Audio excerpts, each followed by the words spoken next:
Welcome to our Asia Society Northern California long conversation. We have gathered leaders from economies and industries to share their thoughts and ideas on the common theme of resiliency. It is an APEC summit theme, and we are thrilled to be part of this CEO summit here today. I want to thank the National Center for APEC and our Asia Society Northern California team, where our mission is to navigate shared futures. We'll hear from speakers in 15-minute blocks. To keep the time going, if you hear 2 chimes, that means there's 2 minutes remaining. If you hear 1 chime, that means there is 1 minute remaining. We do want to stay on time, and let's go ahead and get started. We are going to start this conversation and finish this conversation with our chair of Northern California and Seattle, Gary Reichel. Yeah, good morning, everyone. It's a delight to be here. It's a real pleasure, just jump right in, to be able to introduce Hafimi Abdul Hadi from Brunei. And so we've been talking a little bit before the event, so without further ado, I'm just going to start conversation. So we agreed it'll be on a first-name basis, as is a little more casual. So Hafimi, when we think about resilience as a topic, what does it mean for you, both in Brunei and in your business, your philanthropy, and the government? How do you think about that topic? Okay, thank you, Gary. And look, thanks for having me here, Asia Society. It's my first time doing this.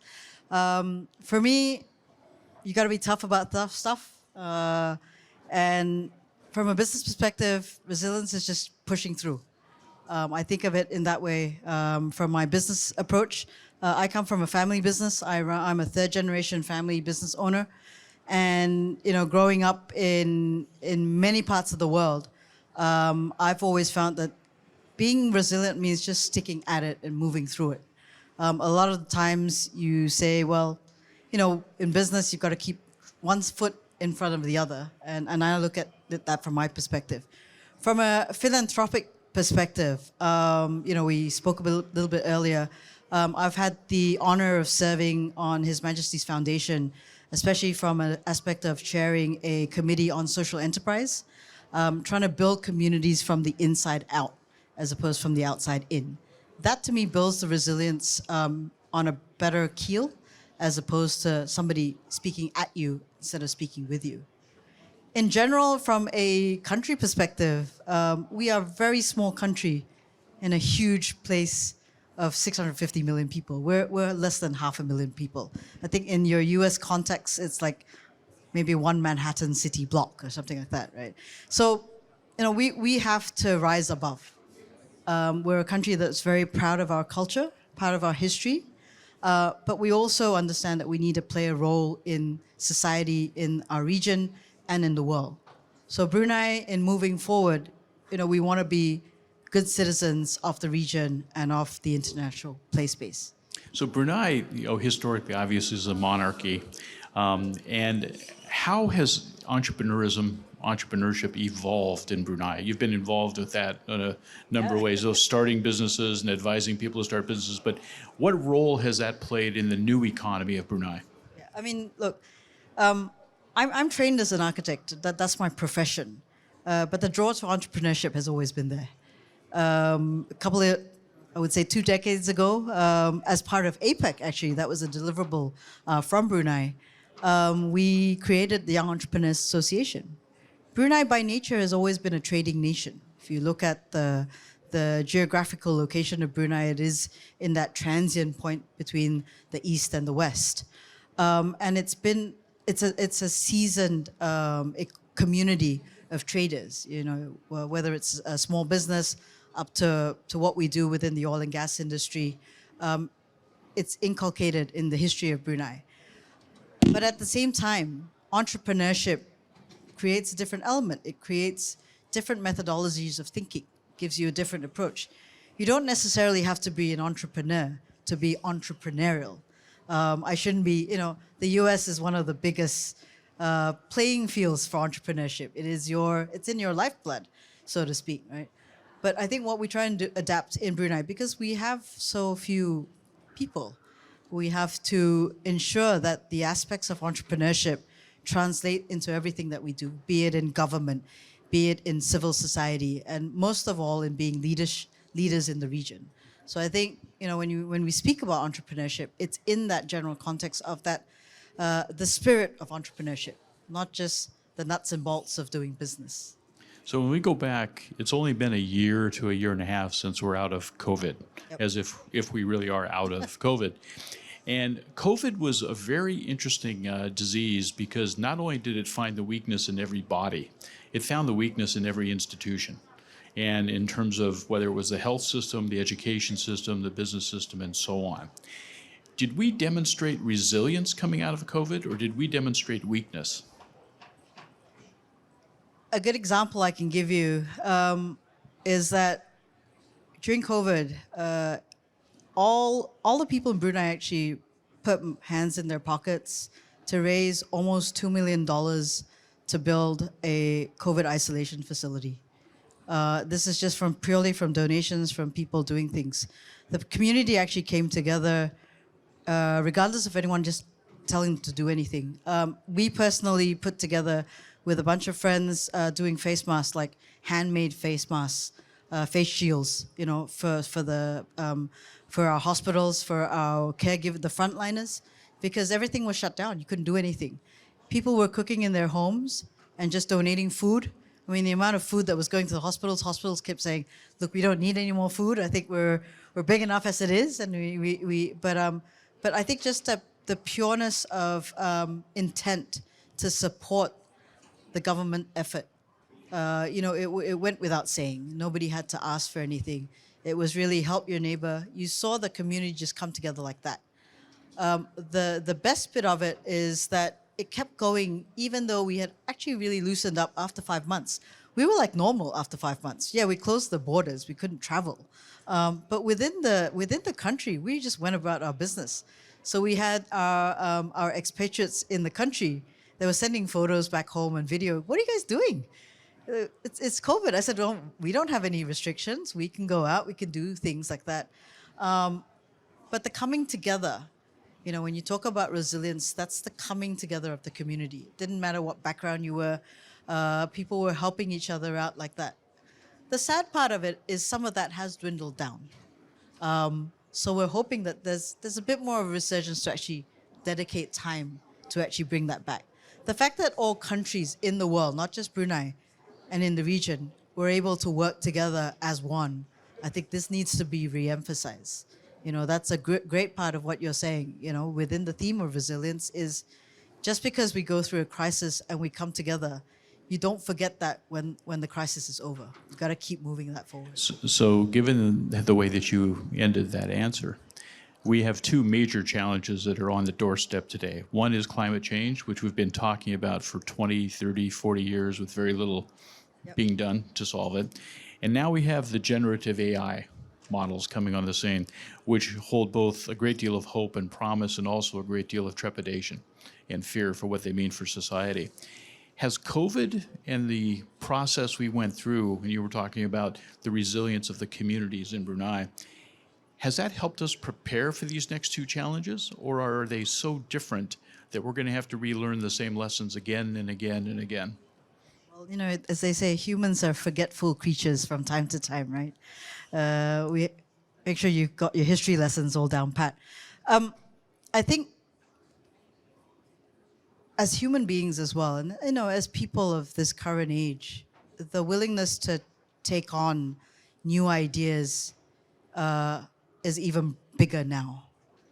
Yes, there are encumbrances, and yes, there are the alarm bells that ring off. Oh no, we need to protect. But we shouldn't be doing that. AI has been around for more than just yesterday. It's been around for 20 years, 15, 20 years. It's just that people didn't understand it. Obviously, within the media, you get the bad stuff and the good stuff. But that willingness to be open is something that I think we are much better equipped now compared to before. The willingness to learn from other societies is important and crucial for inclusion. But that in itself builds the resilience that we're trying to head for. And also the generational acceptance. I think I have a 21-year-old. they accept things in a very different manner compared to myself, compared to yourself, my parents' generation, our grandparents' generation. And they look at AI as just something that happens. They don't even consider it. So it's this sort of challenge between generations, I think, that's bringing this up. I don't think it's more when kids move forward, they don't really think about it in that sense. Yes, there needs to be some guidelines, and big companies talk about AI for good, and how do we actually ensure the AI is done in a manner that leads society in that better direction. I think that's a given. I served in the legislature in Brunei for 5 years, finished about 2, 3 years ago. And it's always been, oh, government doesn't know how to do this. I think governments are set up that they want to do good for community. Maybe it's the interpretation that needs to be better thought out. And I think that's the same thing with AI. It's the understanding of AI, the AI principles, or what we use the AI for. At the end of the day, it's a tool. It is not there to drive human creativity, and it's not there to take over our decision-making process. That differentiates us from anybody else. So when you look at Brunei, Brunei is a very small country. Yep. Like you mentioned, 460, 500,000 people. But it's also the third wealthiest country, I believe, in the region, or maybe the world on a per capita basis. What are the examples, especially how you've handled some of your natural resources and worked with the rest of Borneo to protect certain species? So the resilience in the environment, Brunei has taken a lead in that area. How do you think that translates to other parts of the region? Indonesia clearly has a major issue coming up in this regard. Yeah. So in Brunei, protected by law, 65% of our forest is locked away for future generations. We're not allowed to touch them at all, whether it be for resource or whatever. It's locked into law. And at the same time, we've accepted to take on the role as the secretariat for the ASEAN Climate Change Council. So that's a coming together that's been agreed within ASEAN. We're also at the heart of Borneo. Borneo Island is one of the lungs of the world, and I think for our future generations, that's going to be preserved even more. Now, when you look at the aspect of resilience, we're committing ourselves to net zero, and at least a carbon neutral approach. But we're also a transitional economy. We are an oil and gas economy, but we have to transition in a manner that fits for us as an economy, that it doesn't jeopardize our existing infrastructure or opportunity for our population. But we also accept that we need to go down the path of better alternatives. So we're not sitting on our laurels. We're looking at better ways of ensuring that we have alternate energy sources, solar, be it. We don't have much wind because we're in a very calm bay, but there's always opportunity to speak to our neighbors, to look at other alternative energy sources, but also the effectiveness of when we use our hydrocarbons. We got to use them in better manner. There's a lot, we've had the no plastic bag initiative for the past couple of years now, to the point, people don't even think about asking for plastic bags. The reusable bags are there already. And it was just taken in time. Again, it's languaging. How do you translate that to community to say that, okay, this is the end goal for it, and this is what we're trying to do? Using your own usable containers, that's now quite the norm, as opposed to the disposable cups and packaging that we've had. COVID was difficult because you have to deal with that. But I think a lot of the bigger companies also trying to put in good supply chain programs to, biocircular economy type of structure. So to put you on the spot, two things. One, something you're concerned about, and something you're very optimistic about. And please don't say Xi and Biden are meeting today and it's all going to be better between the US and China. So. Nah, it's all the little guys that got to do the work. We don't worry about the big guys. Big guys in the room just make a lot of noise. It's the small economies. It's the small, it's the smaller, more close-knit economies and communities that make the difference. The big guys control the headlines, but the small guys do the work, as far as I'm concerned. Okay, so that's the optimistic part. Okay. What are you worried about? Ooh, world peace. I think the geopolitics needs to understand that at the end of the day, we need to care about humanity, and we need to put ourselves in the place of our neighbors and understand that we're all here to contribute something good. So this is a delightful conversation. Thank you, Gary. Thank you very much. And we'll take away the optimism and the not only within Brunei, but what you can play in the region. And thank you very much for the time, for our Thank first you very much for conversation. having me. Thank you. I stay on, right? Thank you, Gary. Welcome. Thank you. Thank you very much. Thank you for having me in your home. I'm not going to be scripted. We're just going to talk. Fantastic. Okay.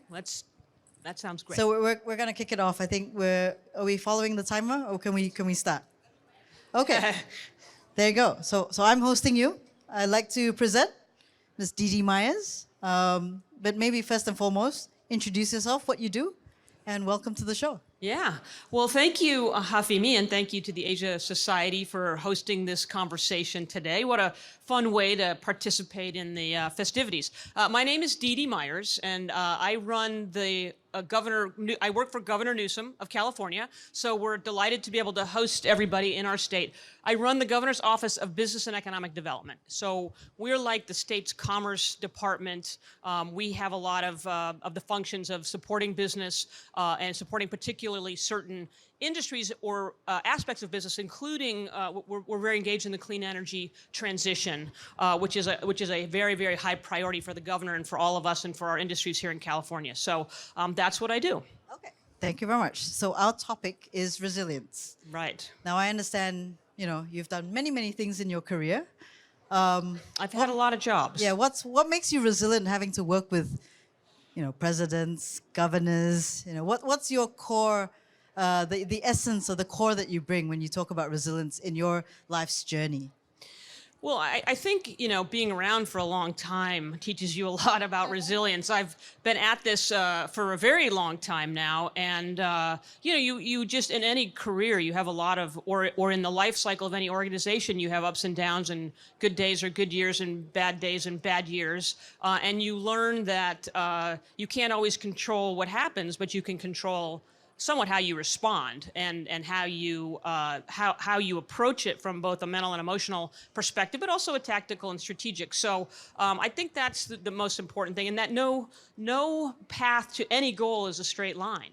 Right? I think that's one of the things that I've learned most and sometimes try to communicate to younger people. And that goes for whether it's your career, what you expect out of your family, or transitioning an economy to a zero carbon future, right? It's never going to go as you expect, and it's never going to be a straight, smooth trajectory in any direction. So you just have to, when things don't go well, you got to get up and dust yourself off and keep going. And when things go well, you have to know that just around the next corner will be a setback that you're not expecting. And so I think trying to have a mindset that incorporates that is a really critical piece of both personal and also sort of professional resilience. I mean, life needs to be exciting, right? Yeah, that's okay. No, I had met you earlier, when the governor was walking around, and I'll be interested to know a little bit more about what you do, especially within, as a leading figurehead for an example of a woman in the role that you play.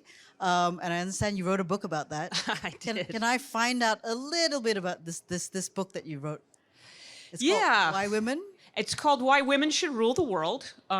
Slightly provocative title. It's actually it's 15 years old now, so it's not a new book. And I'm glad to say that some of the things that I talked about, I think we've moved past, and I'm sorry to say that many of the things I talked about we are still facing as women. But the idea behind the book wasn't that women should replace men, although sometimes I still think that. No, the idea was that only by bringing women fully into the decision-making process, and not just women, but people from all kinds of diverse backgrounds and different experiences in different parts of the country and different ways of looking at problems, that's the best way to move forward. And there's a tremendous amount of research that suggests that. And I think the world has caught up with that idea in so many ways. I think that, whether people live it or not, I think that people recognize that diversity, ideas, approaches, experiences get us to better solutions to our problems. And I still think we need to work out a little bit more because according to the World Economic Forum, Yeah. it's going to take us 130 plus years for gender parity. yeah, no, and that's what I think people accept the idea now that it's a good idea. In practice, obviously we still have a long way to go, although I think things have changed a lot. I was the first woman to serve as White House press secretary, and it was challenging. People looked at me and thought I didn't belong there. And that wasn't just outside, by the way. There were some people inside who in a Democratic progressive administration who either consciously or unconsciously questioned whether I had the right to be there. I think we've, in many ways, in that role, for example, I don't think anybody thinks about whether the White House press secretary at this moment is a man or a woman. I just think it's irrelevant, right? And so that is, it's 30 years later, but I think that is a satisfying outcome for my personal journey. But look, I think we have a tremendous amount of work. And the other thing, in writing the book, one of the things that was most fascinating was one of the fastest ways to move global economic development, and Hafimi, you know way more about this than I do, is to invest in women, right? Correct. When you educate women, when you give them control over economic resources in their lives, entire economies and communities move forward much faster. I mean, that's essentially one of the key playbooks for resilience, right? Yeah. I mean, Gary was saying just now, but Right. that is one of the key plays. Right. So with that approach, and I know you work for the governor of California. California being what, the third largest economy in the world, not Thank you just for in the that US. promotion. We're actually the fifth, but we're on our way to being fourth. We're going to pass Germany. Getting there. Yeah. I mean, would approaches like this, in the experience that you've had, how would that direct what you're supporting, especially within the state of California, and trying to bring it to the rest of the world? Because Right. they say that you are the touching part of Asia onto the Pacific Ocean. You're also doing a lot of trade. More than half your trade, I think, is still with Asia. 77% is with right? APEC countries. Correct. So that includes Mexico. So how do we then translate that into more trade and more ability to merge both sides of the Pacific together? Yeah. In that whole supply chain. Well, that's a critical part. That's one of the functions that we serve in the Office of Business and Economic Development. Is we have the Office of International Affairs and Investment, and that includes trade. So we try to build. We are a large subnational actor, right? We're bigger than most countries, both in terms of economy and not always population, but in terms of economy and impact. And we think so. A couple things. We think the secret sauce of our economy is the kind of virtuous cycle that exists between our education, particularly our institutions of higher education, which are second to none in the world, and the offtake of new technologies in a business community, and a culture of not just innovation and iteration, but of welcome. 27% of Californians are foreign-born. 27%. And we have so many people here leading our most innovative businesses that are either first or second generation. They were either immigrants or their parents were immigrants, and that is a huge part of what drives our economy. We're not just creative in the business sense, right? There's a reason that Hollywood is here. There's a reason that all the so many advances in things like ag tech and clean ag tech are here. It's because of that wonderful melting pot that is and always has been California. California's always had more immigrants than any other state since the gold rush. So that is super, and that I think that's also a welcoming thing to economies around the Pacific Rim to say, your people are welcome here. Come visit us, come work with us, come invest, come start a business here, or we'll export to you from our California-based businesses. 77% of California's trade is with APEC countries. And that's, by the way, it's $530 billion. So it's more than $500 billion in trade that we do with companies on the Pacific Rim. So all of that is important, right? Technology transfer, sharing information, sharing policy, and welcoming people, that people-to-people connection. I mean, I guess, again, this is within the context of resilience. Number one, you said because of the fact that you've got a lot of immigrant nationals now in California. So obviously the ties that bind them to their motherland or their homeland, their roots will always increase and improve the trading relationships. Now, COVID gave us a major shock in that. Yeah. It fractured our supply chains, Right. not to mention the operations of ports, Right. and the centers of connectivity. Now, now that we're reinvigorating that, is there a different strategy that the West Coast of the U.S. is taking into ensuring that doesn't happen?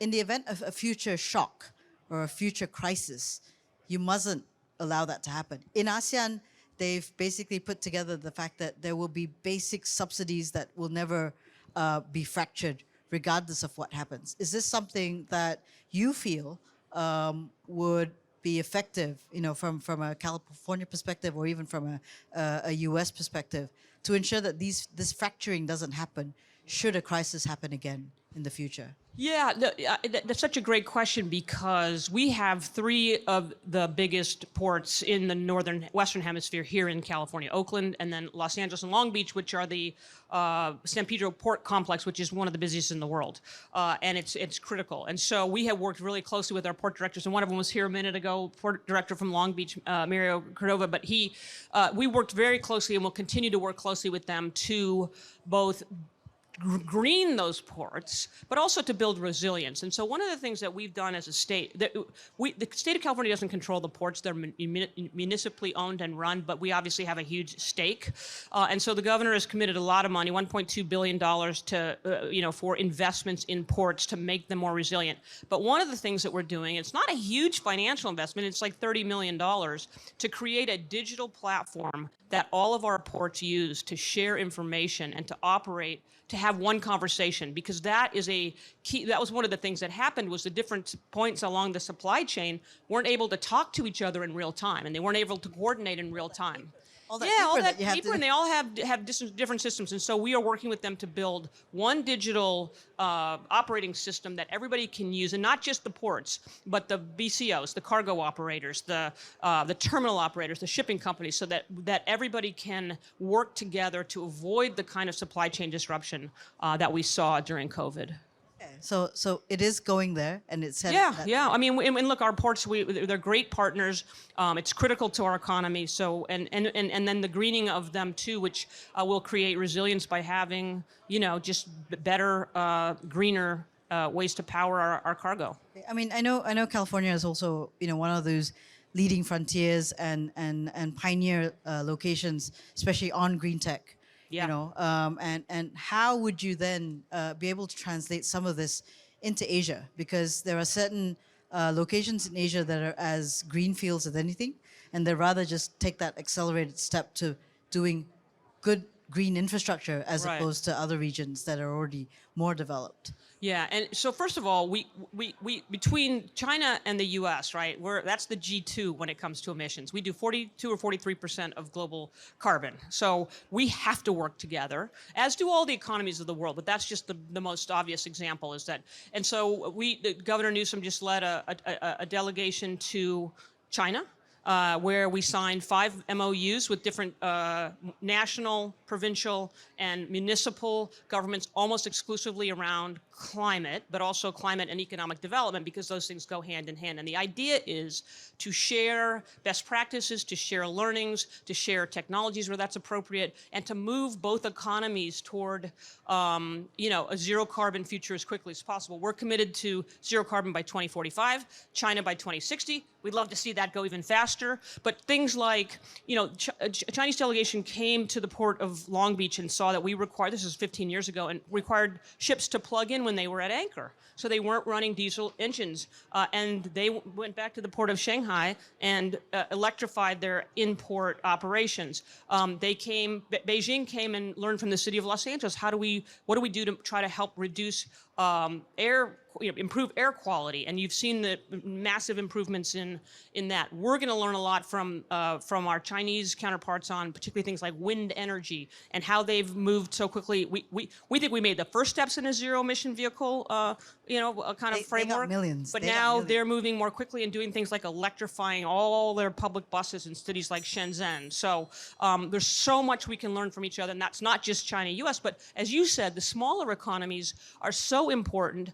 And I think the last thought on this is that one of the most important messages I think we as California carry is that you can make the transition to a green economy while growing your economy. It is not a trade-off between either economic growth and prosperity for your people or a lower carbon future. Those two things actually work together, and our economy has gotten stronger. We've moved from the 8th biggest to the 5th biggest, soon to be 4th, while we hit peak carbon in 2004, and we've substantially reduced our carbon in the last 20 years. So, Well, your future is operational green. stuff would come down, all your Yeah. operational costs. So maybe we're going to wrap up soon.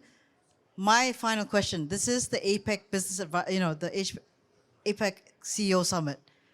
If you had a wish list that you could give to the leaders, because the leaders will meet on the other side of the Moscone, what would be your top 2 wish lists that you would give to them? For the CEO leaders, well, one is to really embrace the idea that you can grow your business while decarbonizing it. And we've talked to a number of businesses today, as we do every day, not just California-based, but national and global companies who are embracing that, and we'd just love to see embrace that more. You can grow your business while decarbonizing your activities, and I think that is super important. And then I would say, keep up the dialogue, work with us in government, because government enables, but the private sector has to make it happen. And so that partnership is so important for the transition to zero carbon economy, but for everything else, for the improvement of the quality of life of all of our people, which I know is something we all share. Thank you very much. Folks, Thank Edie you, Myers, Hafimi. thank you.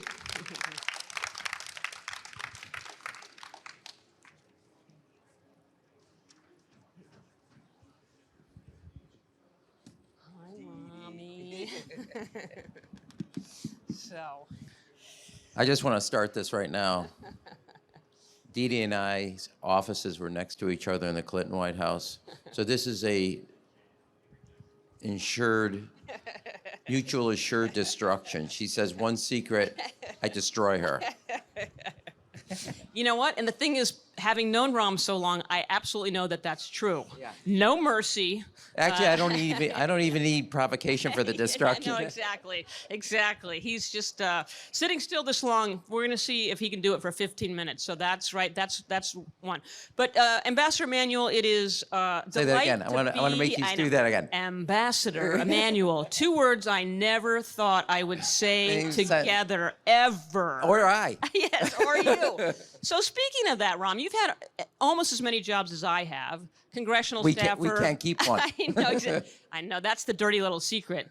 But you've been a fundraiser. You've been you worked in finance. You were obviously a member of Congress, chief of staff to President Obama, the mayor of the great city of Chicago. What made you want to do this job? I was unemployed. No. Well, I actually, it's interesting. I mean, one is, I would just slightly different answer to a different question, which is, it is hard to find something, given I think I've had a rich history, that would still ring my bell. And being ambassador to Japan for the United States at this moment very much does that. There's not a day where I sit there and put my feet up on the desk and go, well, what am I going to do now? You're engaged in international economic statecraft. United States and Japan are both for each other's countries, #1 foreign direct investor for the last 4 years in a row. And for California, too. Yes. Wow. Are we doing California advertisement, or we're going to Yes, talk about we the are. United States No, of America? we're all about California. Number 2 is you're involved in national security. You've done 4 things in the last year that everybody said that before I left could not get done. And I'm not saying I did it, but we worked on it. Japan's gone from 1% to 2% of the GDP is going to go to defense. It will be the 3rd largest defense budget in the world, having been 9th. Second, they acquired counter-strike capability. Third, we did at Camp David, the president did something that is, I think, fundamentally reshifts the strategic landscape of the Indo-Pacific. And we're about to do something else in the coming months that I think will also change that trajectory. So all of that is very interesting. I thought that I didn't think that national security foreign policy would be where it was when I said yes. I kind of come from the old school that when the President of the United States asks you to do something, you have 2 answers, yes or yes, sir. And you just got to decide. One day there will be a different type of yes, ma'am. Yes. But that is my view, and then it's become very fascinating. And it's a whole world that's opened up that I knew something about but didn't really understand.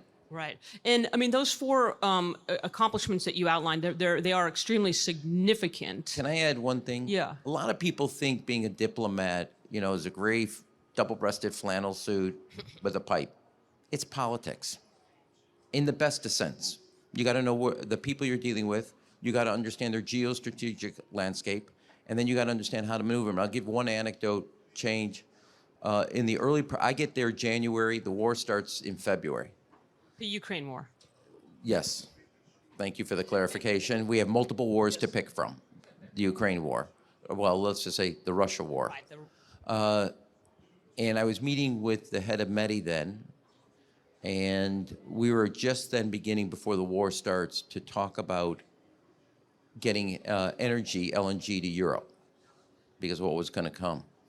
And I was sitting with him, and I said, look, you know, when Fukushima happened and the nuclear facility went down, the first group of countries to give you LNG was Europe.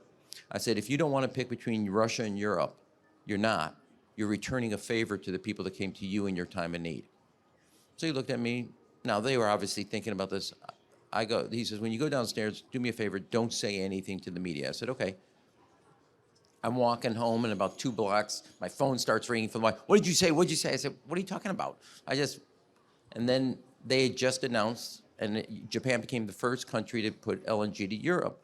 And it wasn't so much, but it was helping them think through of a way to position something, which is politics in the best of sense. So that it's But isn't diplomacy that what is you really bring to this job in many ways? Because I think there's many examples of you being able to being on the ground, understand what the domestic political needs are, and helping them find a path. Yes, and that's why I think when people say diplomacy is over here and politics is over here, don't understand what diplomacy is. Right. They have now. Politics by another name.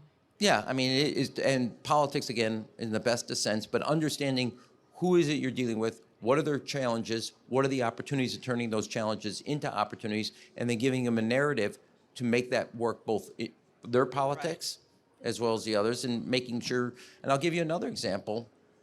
We were going to do a military exercise. It was about 4 weeks before an election in Japan, and they did not want it, et cetera. And I said, how about this? Because I said, if we postpone it, it's really canceling it for a long time, and we don't want to do that. So why don't you tell me what you can't live with, and let me see if I can build a military exercise working with the military that you can support. 96 hours later, we came up with a plan that met our strategic objectives of training, their domestic politics, and without naming names in the Japanese government, they said, you know, nobody has ever asked us for that point of view. And so just tell me what you can't live, and then I can tell you how I can get to a yes. Right. And that's politics. Now, were they surprised to see you coming when you were named ambassador, or because of your tremendous experience, did they understand that they're It's heads and tails. First of all, as I like to say, I've been there 21 months. For the Japanese, it feels like 21 years. Second is, you know, we have this great history in the United States in our ambassadors to Japan. There was Vice President Walter Mondale. There was Speaker Tom Foley.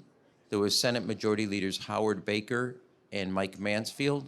So it has a position, and that by requirement. Caroline Yeah, Kennedy. Caroline Kennedy. But people have held political positions in electoral politics that have that position. So in that sense, and given they know the history between the president and myself, going back all the way to when he was a senator and I was senior advisor to President Clinton, that they were very pleased with that. I do think it's been, they kind of, you know, when somebody looks at you like this, and you're not, I think they're still trying to evaluate. They never seen somebody with this level of kinetic energy. Yeah, well, that's true for most people on planet Earth. Sustainability, inclusion, resilience, innovation is the theme of today's conversation in many ways. What is the role of the transition to a zero carbon economy and the climate more broadly, both in kind of Japan's kind of mindset and then in their relationship with the U.S., but their relationship with the world?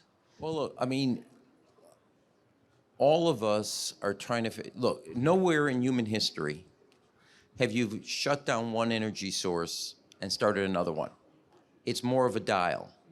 And so the question is, how do you speed up that dial to a zero-emission economy, knowing full well that for at least a period of time, fossil fuels are going to play a role, but you got to shut them down quicker than they would like to be shut down, and you got to phase up those that are that actually produce energy, but without any greenhouse gas emissions. Japan has a lot of capability. Yeah. One, the 3 companies with the greatest quantity of patents in batteries are all 3 Japanese. I know you would like them to be in California, but breaking news to you, they're all Japanese. 2. We're happy to have them come. Okay, I'll yeah. I'm not going to say the names because you will recruit them. Two is that just on geothermal, Japan, I think I'm doing this by memory, the data is could provide 12% of their energy, just geothermal, one of the largest in the world. Three, given they're shore, but they have to figure out floating, wind can be a major source of energy. Lastly, I think after Fukushima, which was a decade ago, they shut down all their nuclear plants. They have 12 of the 56 up again, and you're not going to get there, which is in a zero, without nuclear playing some role. The Prime Minister has paid a lot of political capital to getting that start up. Whether they achieve his goal of 20 by in the next year is questionable, but they are making a great deal of effort. Nobody thought 12 was doable. Yeah. And I would say there are 4 major small SMR nuclear companies in the United States. 2 of them are funded by Japanese investors. SMR is going to play a big role in that. And how do they see the transition in terms of its impact on their economy? Do they see it as a way to, accelerate the economic growth, or do they see it as something they have to do? Or are they evolving in their mindset with that respect, like so many of us? Both. I mean, I think that's also true for the United States. Both. Yeah. Now, a slight difference for all of us in America. The auto industry represents 3% of our GDP. In Japan, it's 10 to 11%. And so that transition is a very important transition, and you've got to get and their companies, I mean, just 2 weeks ago, working with Toyota, now this was for a long time, the governor had been there, which means your governor needs to show up, is Toyota just announced the largest EV facility investment by dollar terms in North Carolina, $13.9 billion, 7,000 jobs. Largest EV investment in the United States is Toyota, just announced 2.5, 3 weeks ago. Yeah, well, that's a sore spot. So you just poured salt in That was a the bit goal. Of, a bit That of was a the wound. objective. Yeah, exactly. And I want to say I achieved my objective. Yeah. But you have said that Japan is in a it's a tough neighborhood, right, for them to be in at this time, given who their neighbors are and what's happening. How do they and as the relationship with the United States has always been strong, but it's maybe because you're there, I think it's maybe stronger than ever. I don't know if so one little point of history.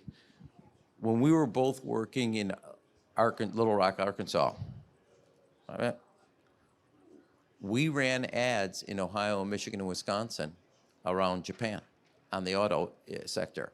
So it's not always been where it is. The fact is, this is the first time I would say in 40 years that Japan and the United States do not have any sand in the gear, either diplomatically, economically, or strategically. There are challenges, but there's no sand in the gear in the way that when we were helping President Clinton run for office, we ran ads in the Midwest on Japan. Yeah, no, I would just like to say, fear. since I'm the ambassador to Japan, Dee Dee authored those. I had nothing to do with that. I will take full credit for watching Ram write those ads. So, Ram, what has surprised you most about the job? You touched a little bit on it, how diplomacy turns out to be politics. But what else has surprised you in your 2 years, almost 2 years there?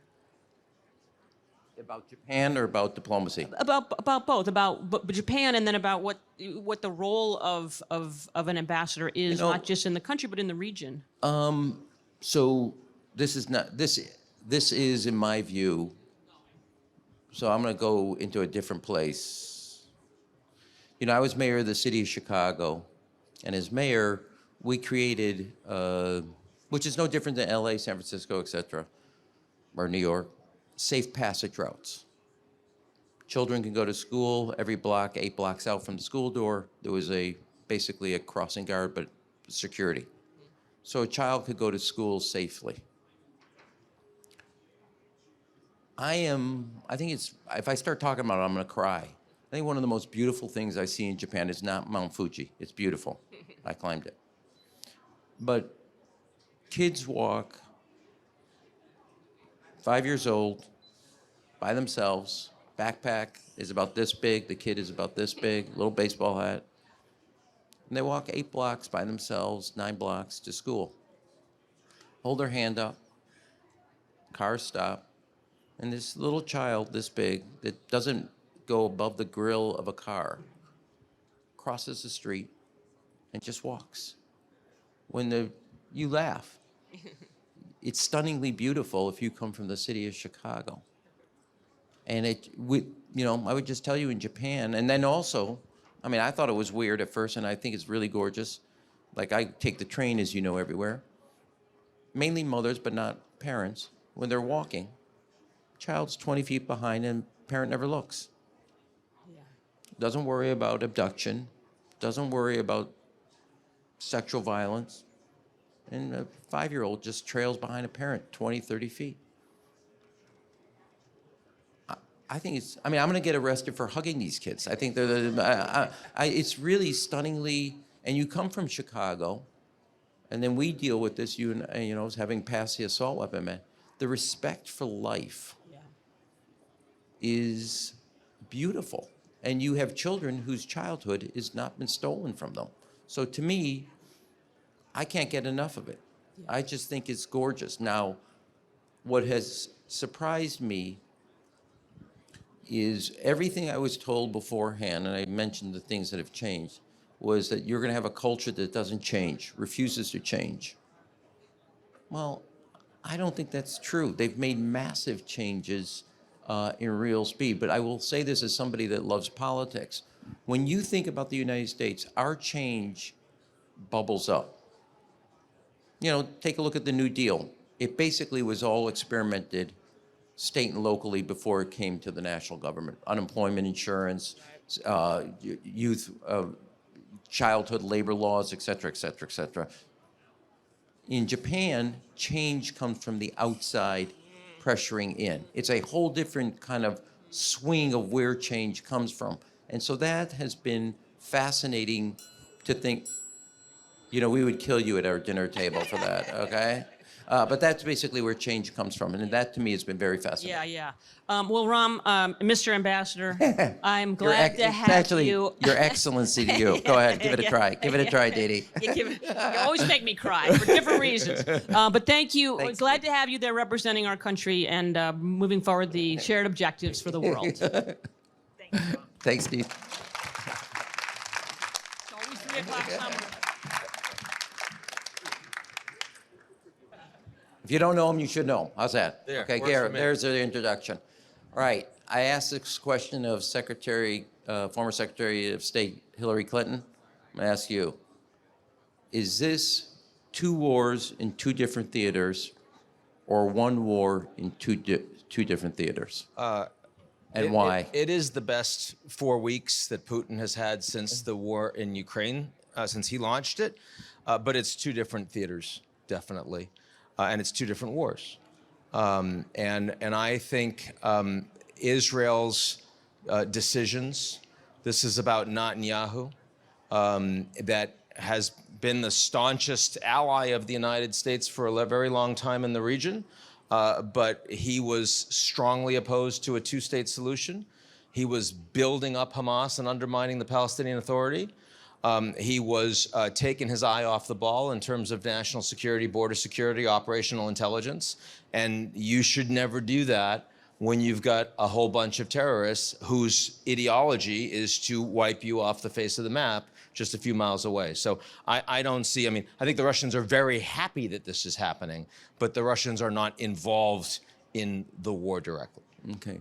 If you haven't seen Ian's discussion in Big Think, I would recommend it. But that said, for those that haven't, summarize the argument on the the Israeli-Hamas fight, where you see the Ukraine battle, and then what do you think it means to the Indo-Pacific and to this moment in time in the Indo-Pacific? Well, first let me bring it home, and I'm sure you have a lot of thoughts about this. I do. I'm not allowed to express them, so I'm trying to get you to say it for me. Okay. Okay. Well, one is that I worry that the Republicans now have a very significant foreign policy cudgel to hit Biden with, which is you've had no wars under Trump for 4 years. the Iranians were causing trouble. He hit him in the face by killing Qasem Soleimani, and then they quieted down. And because of Biden, you've got two wars, Russia invading Ukraine, and now Hamas and Israel. And irrespective of whether you think that is fair or accurate, that will be the argument, and I think it's going to be hard. What do I think? I think that, well, first of all, there is going to be a Security Council resolution in very short order, if it hasn't passed already, that will not be vetoed by the US on Middle East peace, which is a big deal. And I think that that will help facilitate, finally, the release of a whole bunch of prisoners that are presently being held in Gaza. And if that happens, we can get a few days of a ceasefire. You heard it here first, okay? So maybe a little bit of positive coming out of a region that hasn't had a lot of positive recently. I still worry that Israel's lost an awful lot of support because of the information war that they're having a hard time with. And I mean, they're hitting hospitals. They don't want to hit hospitals. They don't want to kill patients, but Hamas is very happy for them to take that hit internationally. That's the game. And I think it's going to be tough. And I think they're losing a lot of support among Democrats in the United States. And we see it right here in San Francisco. On the Russia-Ukraine side, Biden's done a fantastic job in building a very strong and leading a very strong coalition on Russia-Ukraine. We've expanded NATO. We've built, I mean, with the Europeans, 11 rounds of sanctions against the Russians. You've frozen sovereign assets. You've built up European defense capabilities. And the Ukrainians were voted 27 countries to no to get into the EU. That's all an incredible win. And yet, the ability for the Americans to continue the kind of support that Ukraine is going to need, I think, has a very limited shelf life. And the counteroffensive has not gone well, and that means increasingly partition. No one wants partition. No one will say partition, but the Ukrainian government is going to be pressured into starting negotiations and accepting the fact that 18% of their territory is gone. I don't know how Zelensky can accept that. And you already see the pressures inside Ukraine with Zelensky versus Zaluzhny as a consequence of that, the head of the Ukrainian military. So I worry about that. How all of this affects APEC? Well, I mean, you know, I haven't gotten a readout yet on Xi Biden, but first of all, clearly, I do not believe, as Nikki Haley does, that there is an axis of evil that includes Russia, Iran, and China.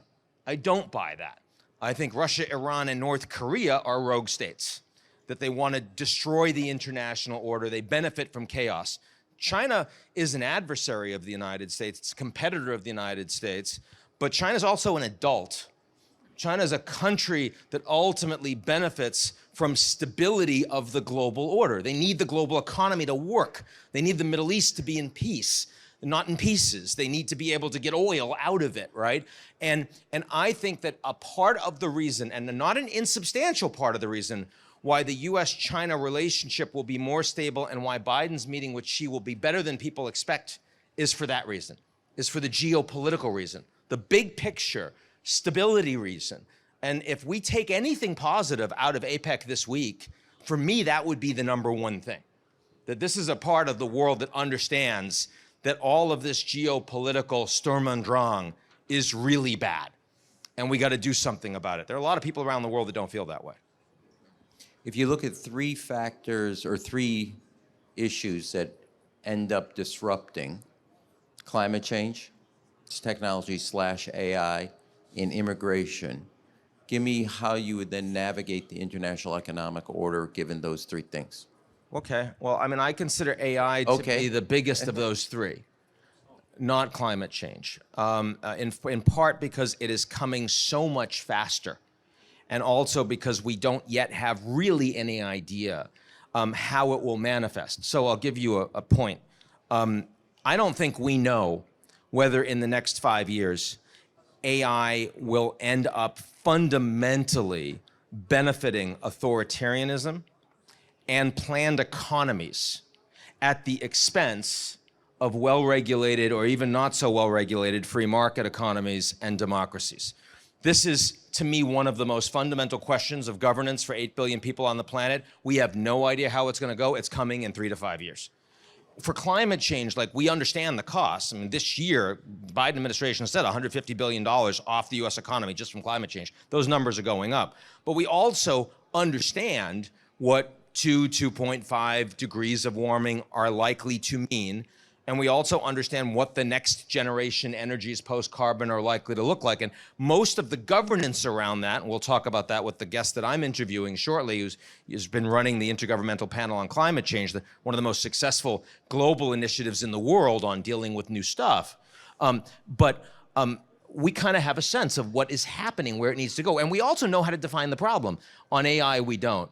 And for me, I mean, immigration is, of course, a huge challenge, but it's a huge challenge that is a second-order challenge that comes directly from the first two challenges. Well, let me ask you then this question. Since you did have that kind of facial expression, if you didn't agree that immigration would be the third, what would you say would be the third if I was wrong about raising it on equal par to AI and climate change? Oh. Because I think it's had one of the biggest impacts on the political stability. In the U.S., around the world. Try Europe. Europe, yeah, absolutely. Okay. Yeah. I'm saying, the funny thing is... And also, I could argue, whether it's Latin America, Central America, or Africa. So go ahead. If it's not, I'm more than willing to say it's not immigration. What would you replace that with if you had to have a third? So interestingly, I mean, despite the fact, I consider immigration to be... You can also say I was right. You were right. But I don't really feel that way. You're really bad at poker, so don't go to Vegas. No. But the thing is that nobody wants me because I'm poker face. They want me because I'm like authentic and I give it away immediately. That's like who I am. And I in Europe, I see migration becoming a much bigger structural issue that everyone in Europe is increasingly aligned on. And in the United States, I mean, I know it's silly season, so we're beating each other up over it, but I mean, if you happen to be a big mayor of a sanctuary city, but now they're actually coming, you feel different than when it was just a sanctuary city in theory, right? So at least in Europe, I see immigration as something that drives more political alignment and consensus. It is really hard to find people that are on the other side of that issue. I would have said pandemics. I would have said the next pandemic that would have been my third, because I see that as kind of one of these global structural things that we have to find governance on. And again, as a driver, as opposed to, for me, immigration is a really big issue, but it's a second order effect that comes from not responding to the first order challenges. See, one of the things I actually think the United States should do is be a leader in modernizing all the global institutions, from UN, World Bank, IMF, everything that came out of World War II. We should be, I told you not to do that, okay? So last question here. We have 4.5 minutes. Yeah, but here, that was our... Wrong. No, that was our gentle. Wait until you get to the 2-minute count. Yeah, wait. That didn't feel gentle. How about this? What is, how do you deal with those three when the fact is all the global institutions we know about are crumbling in credibility and capacity? You're so right. Say that again. You are so right. I'm going to have you, when we step off, you're calling my mother. I couldn't agree more on that issue, the credibility issue, the crumbling institutions issue. Maybe start with something that I hope can be uplifting. We created the United Nations, like in our image. The Fundamental Declaration on Human Rights, like that's more an American document than anything else out here. And by the way, San Francisco, right? I mean, like, how can we not be more proud of the fact that the truly global institution out there wouldn't exist if it wasn't for us? And I think the reason we're not proud of it is not because we don't trust the institution, it's because we don't trust ourselves. I think that we are increasingly ashamed that we are not living up to our own values, and we don't like that, and we don't want to talk about it, so we like to blame the other institutions that are. That upsets me. But Americans historically have always shown that we can be better when we need to be, and I'd like to think that we can be proud of the UN again. Okay. Given that we have 3 minutes, what did you mean definitionally around AI of techno-prudentialism? Because I got to be honest, I read it, and I kept reading it. I read it twice. I'm not sure I get it, so this is my chance to ask you. So when we think about macro-prudential risk... 1 minute remains. No, we got 3. Go. Macro-prudential risk... I think about the fact that in financial institutions, we have technocrats out there like independent central bank governors who understand that, number one, they need the financial institutions to work globally. And when there are crises, they can become systemic. They all need to respond together to avoid those crises.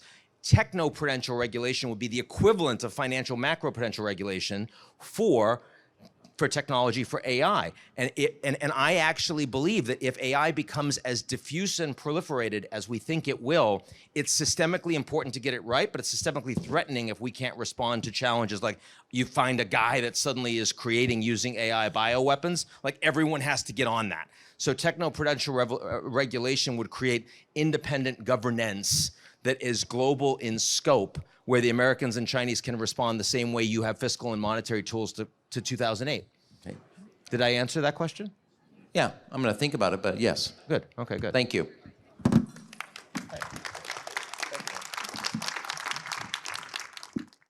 I want to start. I mean, I talked about the fact that I consider the IPCC to be one of the most successful global organizations out there.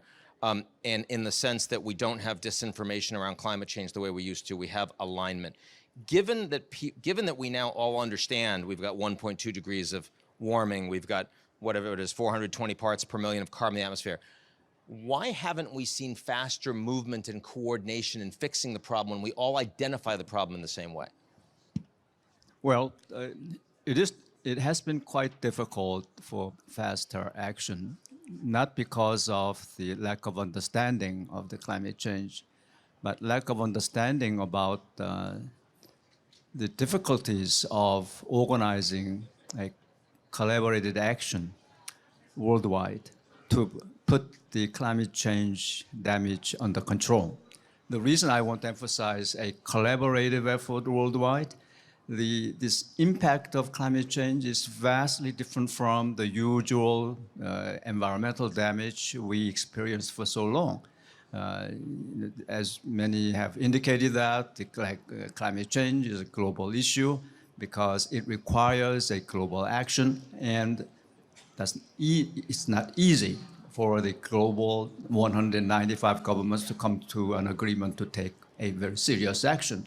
In the meantime, the speed of the climate change, a lot faster than the speed of our adaptation or mitigation effort.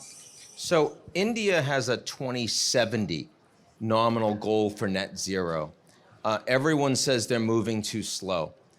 Is it better that the Indians are not putting a more aggressive goal in place so that they can push and pressure the West and other countries to do more, to invest more in transition finance, for example? Do they need that leverage, or would you rather just see them move faster now?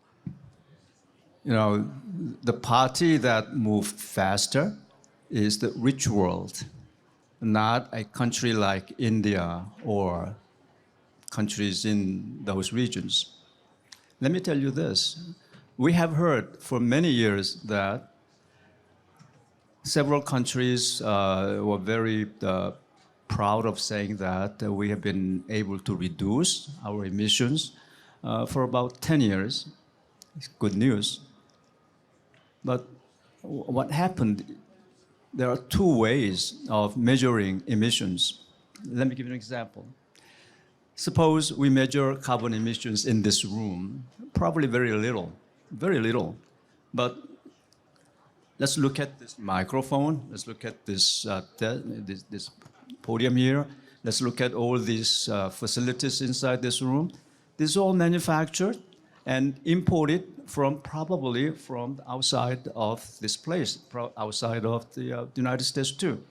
So if you measure carbon emissions embedded in the materials we use, then it is much larger than the carbon emissions measured physically happened here. That's what's happening in the much rich world. When IPCC compared the emissions level measured in the territorial concept versus the consumption versus the embedded carbon emissions in the consumption materials. In the rich world, the ratio of that ratio for consumption over the territorial measurement greater than 1. Sure. Greater than 1. That means that the consumption has to be looked at very seriously. Now, India is an example. Is a vastly different situation. There, the ratio of consumption over production is less than 1. So they are the, in other words, plants, manufacturing plants, hub of the manufacturing plants for the world. So India, at the same time, and also the countries around in the similar region, are the front lines at the damage of the climate change, although they haven't contributed quite a little for the current climate change problems. So that's quite inequitable. So it's not the countries in the less than the rich regions, but it is the countries in the rich region. So let me ask you, the latest IPCC report said that the world has one last chance to get on the pathway to limit global warming to 1.5 degrees. Do we really believe that? Is it actually credible? I mean, people I know that are, privately, nobody seems to believe that in a high-level position. They think it's more like 2, 2.2, 2.5. I understand what we're on the path towards, but do you actually believe that 1.5 is still practically feasible? And what are the couple of things, either yes or no, that you want to see that would make the greatest difference to at least get us close? Well, 1.5 degrees is the goal of Paris Agreement that we need to achieve by the end of this century. By the end of this century. Now, the way the global temperatures changes these days, we will soon see the global average of the temperature rising to 1.5 degrees within the next 2 decades, no matter what level of emissions efforts we put in. Now, the question is, will the global temperatures take a U-turn, and then by the end of the century, going down to 1.5 degrees? The scientists been working on their scenarios for a number of years, especially after the 1.5 special report of 1.5 degrees released in 2018. The more or less a consensus among the scientists' analysis is that yes, we will be able to limit the warming by the end of the century, after experiencing some overshoot beyond 1.5. If that overshoot is within the level of something like 0.2 degrees for a couple of decades, it sounds very specific, but that's what these various simulations indicate, and then the world will be able to achieve 1.5 at the end of the century. To do that, we need to have new methods of controlling this carbon influx in the system. And just one example could be the direct air capture from the atmosphere to reduce the stock of carbon emissions in the atmosphere. What matters is really the level of CO2 stock in the atmosphere that determines the level of warming. So the goal. Now, that so-called overshoot pathway only exists in the computer simulations, and our friends in the ecological science indicates that during those periods when global temperatures rise above 1.5, we may experience a very serious impact on the ecosystems as well as the human systems too. So let's look to policy upcoming, which is the big COP28 summit. And I'm wondering specifically on that, we've heard so much about the political disagreements in the run-up to it. How productive do you think this conference is going to be? What do you think the principal takeaways are going to be? Well, I think it could have been much more productive, but I think I don't really know really know why some blocks of the countries, negotiating blocks, wanted to concentrate so much on a particular form of energy. And for last, what, 3 years, that climate conference spent a great deal of time to discuss whether coal has to be phased down or phased out. And it took a chunk of time to arrive at certain language to accommodate all those things. And on top of that, there are certain groups just to emphasize on certain technology and resources of their favorite choice. So let me give you an example. There are groups indicating that CCS never in the climate the solution package, or some groups indicated that it should be only renewables, or some groups say no nuclear. I do not think that sort of approach helps the world to arrive at a reasonable package to produce a solution for climate change. And I do not think that it is technology is a problem, but the problem is really how we as a society to absorb this technological change. And in fact, the reason the world took so long a time to arrive at a reasonable action to take climate change as fast as possible is a disagreement about the way we understand the technological options that will impact us for the future. So if you were running a poor country with limited resources, dealing with much heavier climate costs going forward, you've got to make trade-offs. How would you be focusing? What would you be prioritizing your resources on for the people of your country? Well, the first thing is to eradicate poverty. And that's the first thing. The second is to eradicate the poverty. At the same time, to have a resilient economy, given this ever worsening climate change. As the country endowed with very little resources, financial as well as technology, have to rely on the current regime of the international collaboration. The rich world has already promised to provide $100 billion for poor countries' adaptation and mitigation effort.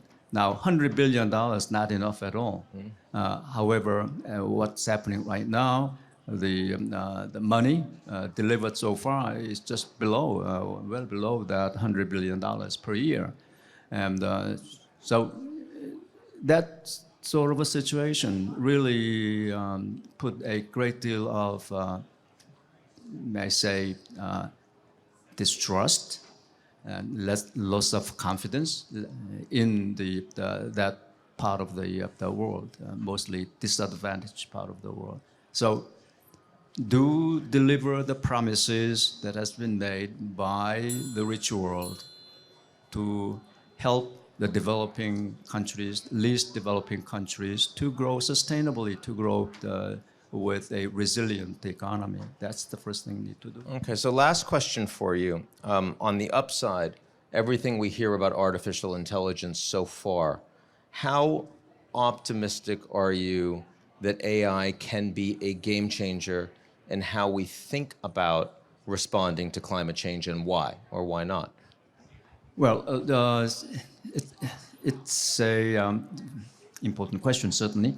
Let me give you this. I've been serving IPCC for a long time, since the second assessment. During the second assessment, the means of communications among the research community was fax.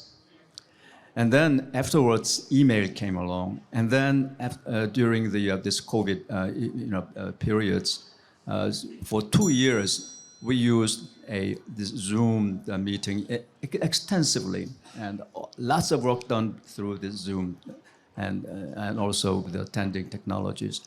The important point is that the conclusions we arrived at the second assessment report, that was during the mid-1990s, which produced a Kyoto Protocol.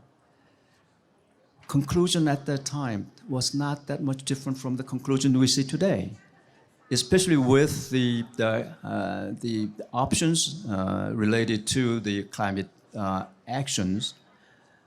I read the reports I chaired as a summary for policymakers for mitigation part.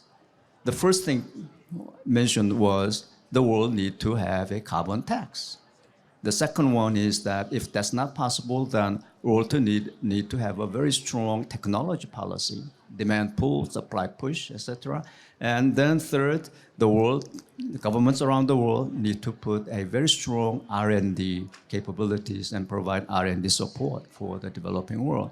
Now, those three conclusions still remain valid after about 35 years of IPCC assessment. Therefore, I think that this AI and other technological advances, we can imagine many others, will vastly improve the scientists' effort to simulate the various scenarios, no doubt about that. But in terms of deriving new knowledge or new interpretation of the actions and policy drives that we need to have for the climate solution, I doubt there will be any much more new solutions out of that from AI employment there. Thank you very much. Not exactly the answer I was hoping for, but I appreciate your honesty, and please join us in thanking. Thank you very much.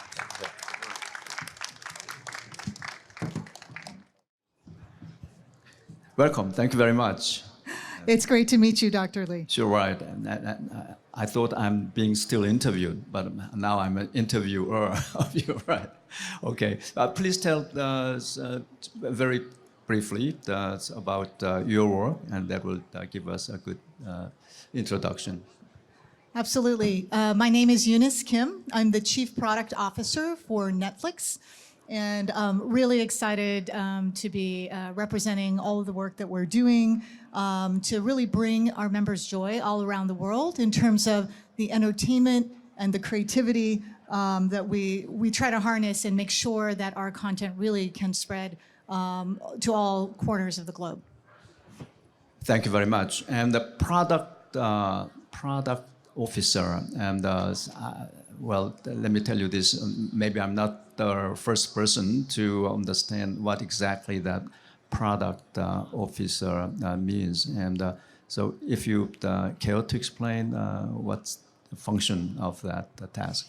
Absolutely, yes. So I always tell people I'm pretty sure I might have the best job at Netflix. If it's not the best, it might be the second best, because Bella Bajaria, who's our chief content officer, who decides what kinds of movies and TV shows we make, that's a pretty great job too. But at Netflix, the chief product officer is really leading our product strategy and product design, along with our creative production of the actual service. So everything from the actual service that you see Netflix on, 1,700 devices, televisions, mobile phones, laptops, bringing that experience, search and recommendations, basically making sure that the best content reaches each and every one of our members. That is the core of the experience. Other things that we do, in the product team, we also drive the commercial strategy for product. So what is our plan strategy? How do we actually tier the different levels of plans that we offer around the world? Our pricing strategy, dealing with things like account sharing, payments, et cetera, for the world's largest subscription service. And then finally, on the product side, we also do engage in content production in terms of the technology and software that we bring to all of the content partners and creative partners we have around the world to make sure that we can not only make content more efficiently in the future, but also that we can leverage technology to the fullest possible advantage throughout what we call the pitch to play life cycle. So everything from the script as we receive it to the locked video file that goes into our service, and then all of the things we do to kind of surround that content with goodness so that it goes up on the service is an incredibly successful experience for our members. Yes, I think those elements are quite important to make a certain products be quite successful to consumers. I was wondering, will there be any cross-cutting elements that makes the products you have particularly interested in providing to consumers more viable? And for instance, do you think the resilience is one of those elements that support products more competitive in the markets? Yeah, I think the theme of resilience for Netflix is deeply interwoven into our company culture over time.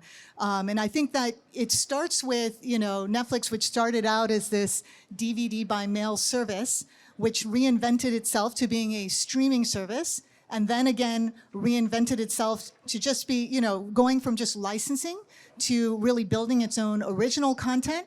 And then from there, going from a US-based company to one that can actually deliver content to all corners of the globe. And then finally, more recently, our expansion and diversification to new types of content.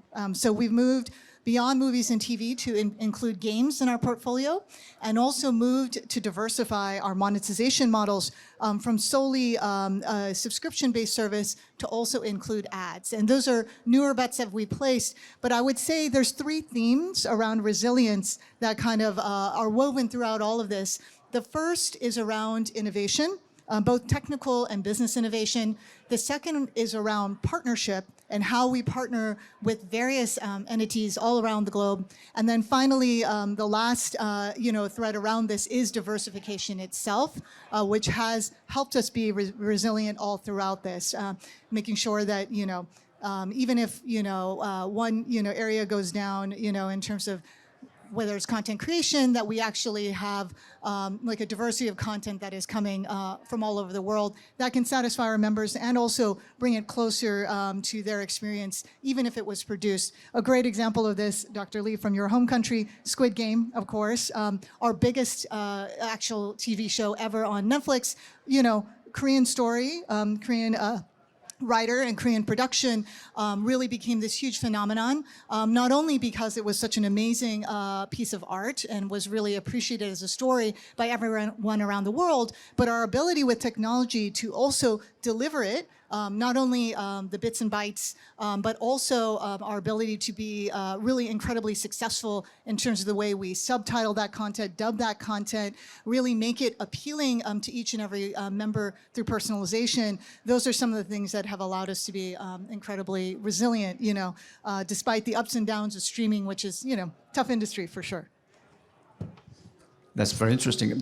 Can you elaborate something about if there is some sustaining trend in the consumer preference toward a certain category of the products you have developed? And we're just wondering what makes certain products so successful in this market, very competitive market? It's such a great question. And I think if we knew perfectly how to catch lightning in a bottle, we would be even more successful. If we're honest, no one can predict the next Squid Game. But I think the degree to which we invest in content intelligence and understanding is a large part of our experience at Netflix in terms of understanding the trends, the genres, the themes, the tropes, and what is it exactly that resonates with our members.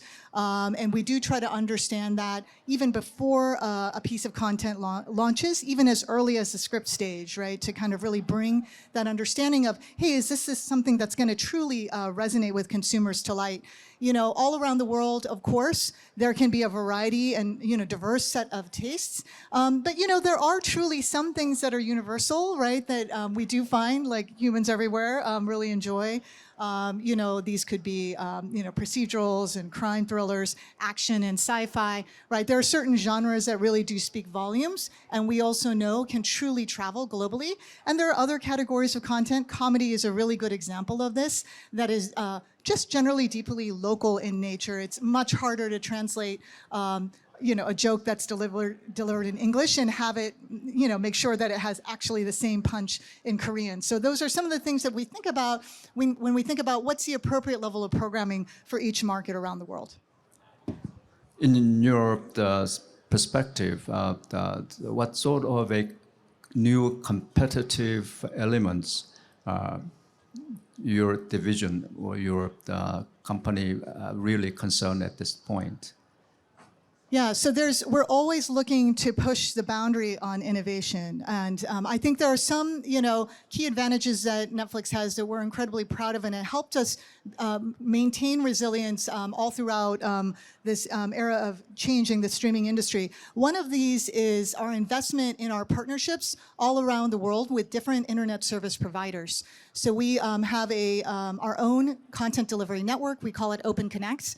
And we actually have 18,000 servers around the world that we've provided free of charge to ISPs in 6,000 locations across 175 countries, right? And that allows us to deliver an incredibly high quality experience directly to our members, and also to make sure that those bits and bytes are not traveling all around the world, but are actually, when a user is asking to watch something in India, they're getting it from a local area. The other area that we have invested quite a bit in is around our encoding technology.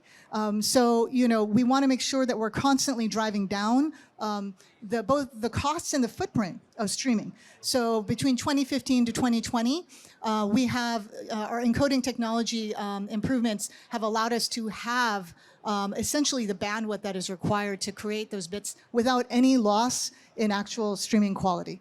So those remain quality and really just a buffer-free experience. We know this is like one of those baselines. We feel like we do it quite well, and this is like one of those bars that as we continue to innovate, we want to maintain a really incredibly high bar. And I would say the other thing that we continue to invest in is really understanding truly from what we would describe as sort of the enterprise side of our business, which is starting from the content creation, even as early as the script, and the understanding that we kind of gather and our ability to kind of produce that content incredibly well and efficiently, and make sure that all of the intelligence we gather about the appeal of a given piece of content and how it actually appears inside the service, that is something that we think is really incredibly exciting, and we look forward to doing and continuing to push the boundary on as well. Yeah. As you know, the climate change has been mentioned so many times. Almost every commentator mentioned climate change, and just wondering, is climate change such an interesting topic in the entertainment industry such as yours? Absolutely, yes. We think quite a bit about what is our part in actually trying to address this, from an industry perspective. And of course, we're first looking at ourselves, the production itself, right? Being on a movie set, and you think about what does it take to actually create a movie, whether it's moving around heavy equipment, the cost of the electricity or the fuel to actually, do the filming, do the post-production processing. That's an area that we continue to invest in, electrifying actually our productions and make sure that we can actually continuously cut down our own carbon emissions as a company. So it's a big focus actually for Netflix. The new technologies, such as many commentators mentioned, the AI, and there will be so many other new technologies emerging. And what's Netflix doing with this emergence of new technologies? Yeah, wonderful question.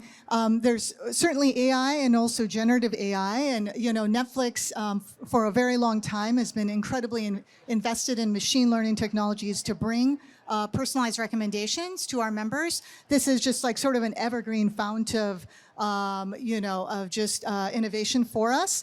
On the generative AI side, as you can imagine, it's a really interesting time for the industry to think about how we might continue to evolve this technology in service of really enabling higher quality and more efficient content production. So that is probably the biggest focus for us when it comes to the content production side of our house.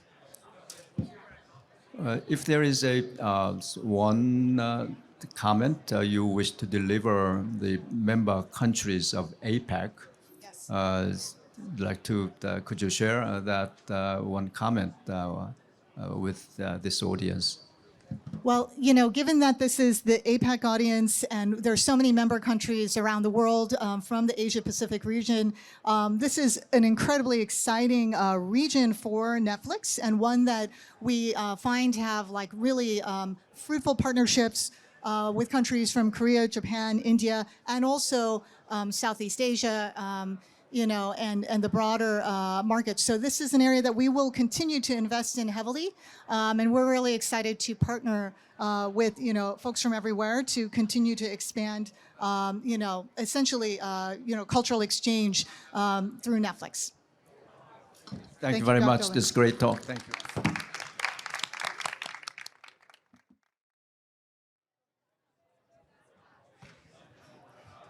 All right. Welcome, Dr. Ng. It's so great to meet you and have you here on stage. I think it would be great maybe there's lots of folks here in the audience who probably know you, but maybe if you want to give a brief introduction, just, for the broader crowd here.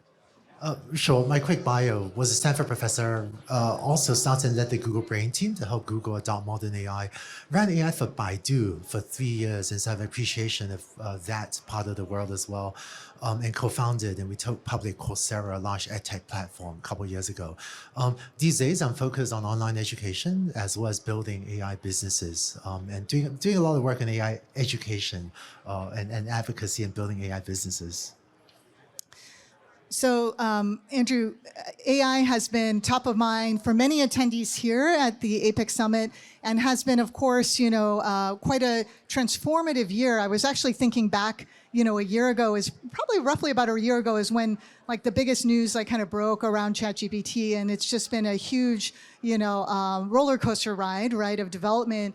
Some 9,000 startups, AI startups, that are being invested in today as we're looking in November of 2024. Would you mind providing a little bit of your perspective on sort of what's culminated over the past year and what you're most excited about as you look out into the future? Yeah, one of the tricky things to understand about AI, and Yoon is certainly an expert at this as well, is that it's a general purpose technology, meaning it's not useful only for one thing. Like my microwave oven, that does one thing. But AI, kind of like, if I was to ask you, what is electricity good for? It's almost hard to answer that because it's good for so many different things. And AI is like that too. What is AI good for? It turns out it's useful for making online ads more relevant. In my previous lives, sold a lot of online ads working with big tech companies. It's useful for medical diagnosis. It's useful for making ships more efficient, more fuel efficient. When you use your credit card, you're probably using AI because it's an algorithm checking if the credit card's been stolen. Every time you log into Netflix, the thing that recommends more relevant movies to you, that's AI. And the exciting thing that's happened in the last year is previously we had a set of tools, very good at labeling things. But over the past year, 2 years, generative AI, they can generate high quality media, including text, images, and audio, has added another fantastic tool to our toolbox. And this vastly expands the set of things that are now possible with AI. And that's been driving the creation of a lot of these startups and all of this investment and all of this excitement. It's definitely been, a moment of excitement, throughout the industry. It's also a moment of, fear and trepidation for a number of folks as well. And that's, there's been quite a bit of conversation certainly, some of your peers, in the industry, as well as, governments, really kind of asking themselves, what does it mean? How do we think about, the pros and cons of the new technology, and how should we approach this as well?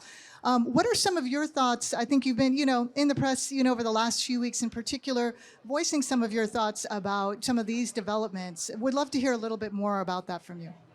Yeah, so if you remember only one thing of all the things I say, if you remember just one thing, especially those of you in government or adjacent to government, I hope you remember this one thing, which is government should not pass laws to outlaw open source software or make it impractical to open source advanced AI software. Just now I painted a bright, positive vision for where AI could go. It's a fantastic tool that will make so many people lead healthier, longer, and more fulfilling lives. It's a wonderful technology, like electricity.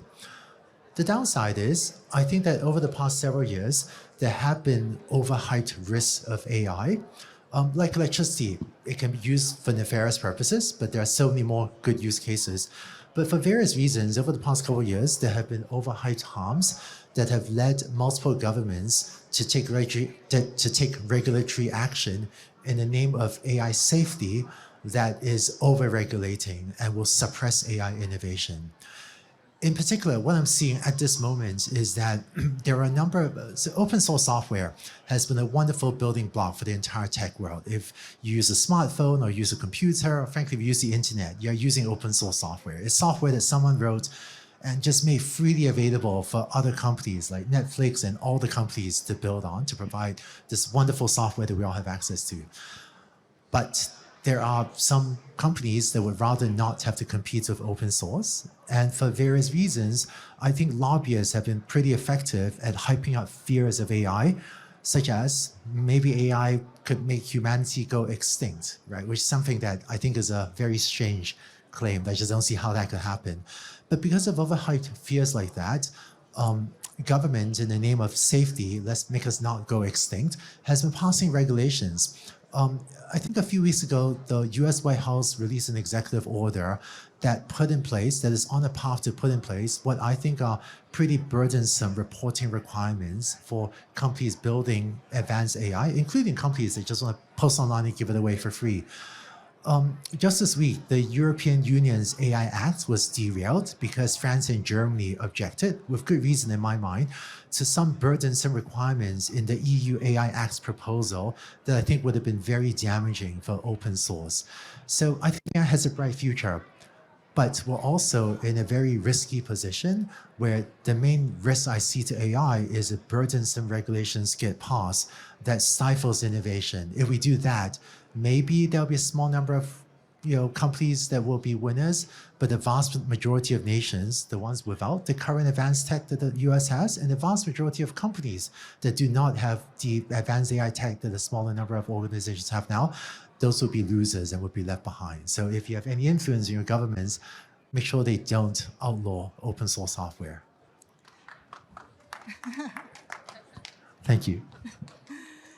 Andrew, when you and I were discussing this topic earlier today, we were discussing the difference between foundational models and applications that live on top of that technology. Is that something that maybe you could share a little bit more with the folks here, that distinction, and how do you think of regulation playing a role when it comes to foundational models versus applications? Oh, thanks. This is a great distinction. When I talk about these things, some people think I'm against all regulation. That's actually not true. For many years, I've actually been pro-regulation. It's just that with the bad regulation I've been seeing recently, I would rather have none of that. But as Yun was saying, I think it's important to distinguish regulating the technology layer versus the application layer.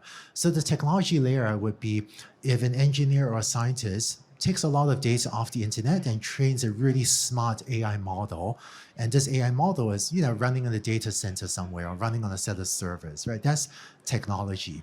And that type of large AI model, that a researcher has trained is distinct from the application. So if you go to a website that serves up a chatbot, that's an application. If you go to a social media app, that's an application. Or if you go to a medical device that uses AI to interact with patients, that's an application. So I think many of us in AI world would really be eager to have good regulation at the application layer, because when you talk about applications, there are real risks and harms. Social media, there could be misinformation risks, medical devices that could harm patients, self-driving cars. We want to make sure we don't have unnecessary car accidents. And I think regulatory clarity at the application layer would be very welcome and would help protect citizens and help us move the technology forward. But what I'm seeing is that, frankly, regulating applications is hard because you have to think hard about what are the risks, and regulate against them. So what I'm seeing in both the US and the EU, less so Asia, less so some Asian countries, for some reason, is regulations on the technology. And we know that if you want more of something, invest in it. If you want less of something, tax it or regulate it. And to me, there's a very fundamental belief I have, which is that we're better off with more intelligence in the world, whether it's human intelligence or artificial intelligence. And a lot of the current regulatory approaches are throwing friction, or I think Rahm Emanuel just now said sand. It's throwing sand in the gears of the process of building that technology that otherwise is on a process, on a path to help so many applications and help so many other people. And so I think slowing down that technology development with overly burdensome regulations, especially ones that harm open source, which is when people give away software for free, I think that is very damaging to the progress of AI and to the world. Andrew, you've also been a big proponent of the idea that AI should be readily available broadly to society, like electricity, right? And the idea of democratizing AI on some level as in a means to kind of create more of a level playing field.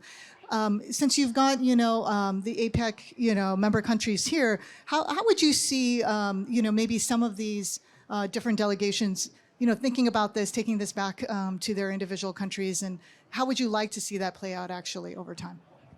What I'm seeing is that there is a very high concentration of AI deep tech talent right here in California, right here in Silicon Valley.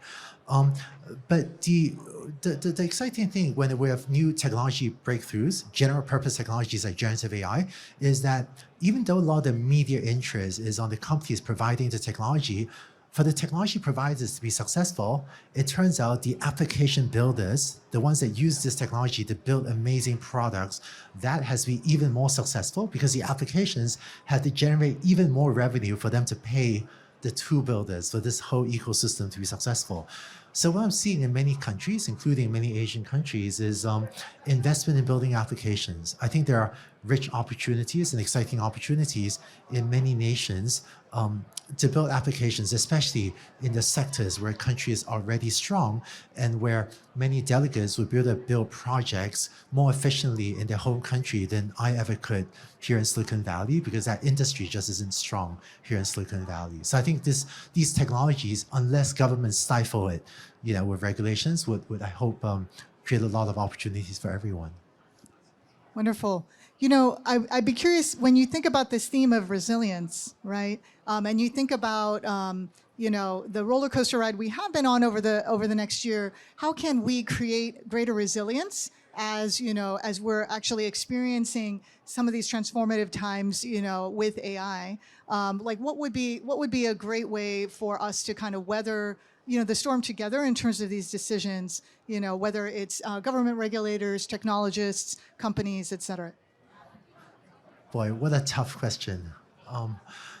I think not to sound like a single issue type of person, but I think a distributed control and open source is actually a very good way to build resilience. And then I'm actually really grateful to see so many of you here, because I think conversations and building these international connections also help. And I think also, education and community training, level the playing field, bring everyone along with us. I think all those helps to build a more resilient world. Awesome. Well, I think if we've got time for one last question, very quickly, it's been great to actually meet you and chat here, at the APEC Summit. I'm actually really, it's been heartwarming to see a number of Asian AAPI leaders that are, here representing, various sectors. Be curious, if you could tell us something, really briefly, maybe to inspire, the other AAPI leaders that are here. Yeah, in fact, I almost want to turn that back. But in fact, I almost want to turn that back onto you, Eunice. I know that you've actually spoken in other events about the issues with being an AAPI leader. I think you could speak more inspirationally about that than I could. Oh, well, that is too kind of you. But I would say, I think it's been an amazing journey. And I think bringing different perspectives, to the fore, as an AAPI leader, as a woman, as someone, of color, has been a really amazing journey. I would say, whether it's Netflix or elsewhere, so I would say if there's anything to inspire, the group of folks that are here, it's really being speaking with candor and courage to the things that you actually see, and really making sure that you're part of the debate and the discussion that is going on. I would say that is really the biggest maybe piece of advice I would have for others. No, that's right. I do think that the world needs more leaders everywhere, including AIPA leaders. Someone told me I was fortunate to have grown up, in Asia, Hong Kong and Singapore. I was born in the UK. And so I think that I know that growing in America, we don't always see Asian faces as leaders. But growing in Singapore, I thought, well, of course, an Asian person should be, the leader of the country. And so I think I was fortunate not to have grown up and then to have come to the US with those values as well. Wonderful. Thank you so much. Thank you. So, Gary had kicked us off and at the start of the session, and he's now here to wrap it up. And when I was preparing for this, my team sent me Gary's bio, and there's like 5 pages of this stuff, so I'm not going to read it out. But I think many of you will know Gary has been an investor here as well as in China, and has also been an executive in multiple companies. Was also chairman of the advisory board for the Asia Society of Northern California. So as a wise man that has almost seen it all and done it all, I'd love to hear reflections on this long marathon conversation. I think that the conversation is really important. As Andrew, as you were talking with Eunice and the other, virtually every conversation has talked about AI and the implications for AI. I think someone described it as the bow wave that's coming at literally everybody. So it's not something we're going to be able to ignore. So I think to the point that you made as well, which is about the conversation being important, that's probably the most important thing. People have asked, are you optimistic about China-US relations? Not necessarily, but I'm optimistic that things will be better if we're talking as opposed to the last several years where we haven't been talking. So I think, overall, just the involvement and the breadth of interest in the topic and the interest in engaging in the topic, all that has to be positive. Well said. And so you have a huge presence in China with Qiming Ventures. I'm curious, with the rise in US-China tensions, how are you and your firm navigating that? So the last few years have been quite interesting. So COVID was a problem because I didn't visit, people wouldn't go back and forth, our investors couldn't go and see. Last week, we held our CEO summit, and we had 150 CEOs come. And the CEOs were actually pretty much uniformly positive about their business, but they're not hiring.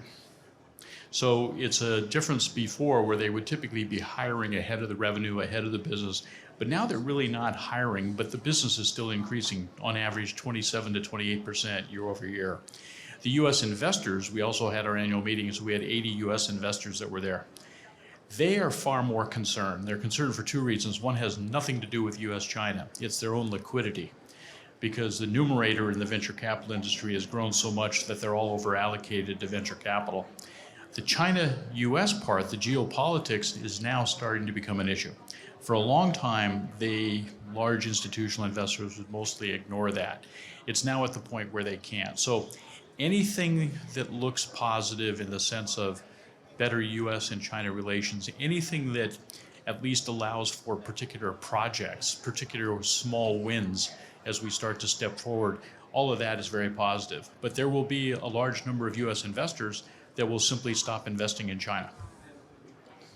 So if I'm sure there are multiple US investors here considering maybe investments in China, given the multiple headwinds from the geopolitics, to the housing debt crisis, how do you think a US investor should approach or not approach China. And in fact, recently, Janet Yellen and others, were in the news saying, is China becoming uninvestable, and using really strong words like that. I think Janet Yellen, Raimondo, I think in general the administration would say that China is investable, but it's also going to be a competitor on multiple fronts.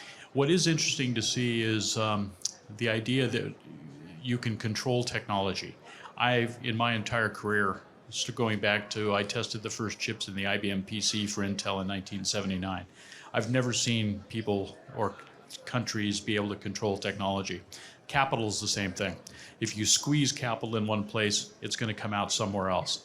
The Middle East has already committed almost $5 billion of money to venture capitalists in China to replace the US dollars if the US government really does say you can't invest. So the money is going to come from somewhere. Entrepreneurs are going to have the capital to invest in China. When I started Qiming in 2005, there was no RMB-based venture capital industry in China. Today, 90% of the money is local. It's RMB. So the US and China are the only two places on earth that have the entire life cycle of venture capital. You can source money, find deals, find teams, exit. You can do all that within the same ecosystem.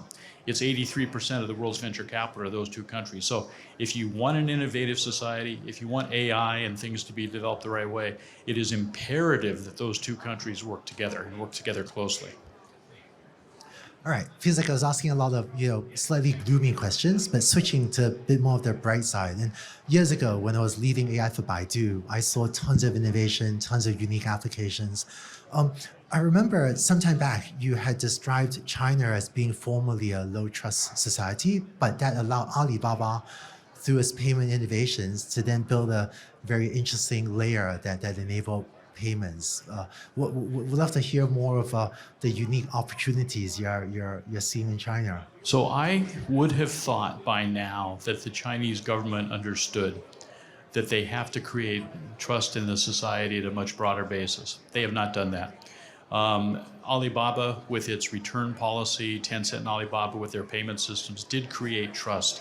So what you had is the greatest explosion of electronic commerce in history, the greatest payment system in ecosystem in history. But you also have the worst performing stock market for the last 13, 14 years. Why is that? The economy's tripled, but the stock market's at the same level. And it's because you have $18 trillion of savings in cash or property. It's not in the stock market. And what they haven't figured out is they just can't bring themselves to trust the market, so that you don't have capital flowing from the consumers, you don't have capital flowing from the corporations into the stock market. And so the stock market remains relatively flat. And when Yellen and other people talk about China not being investable, they're largely talking about the Chinese securities, the capital markets. That, I would say, has been a very bad investment. And so trust is something that you earn. And when a government has lost trust, it's a slow process to earn it back.